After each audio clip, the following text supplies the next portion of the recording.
De tweede paard. Met nummer 90, Tito Bastiaans.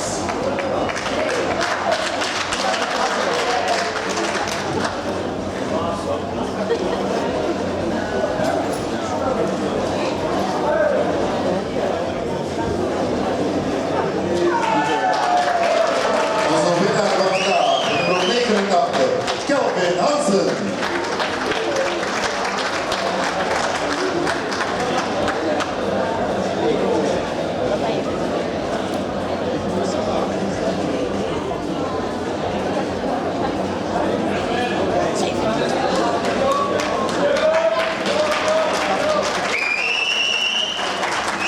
Groot applaus voor de heren 70 kilo. Dank jullie wel, heren.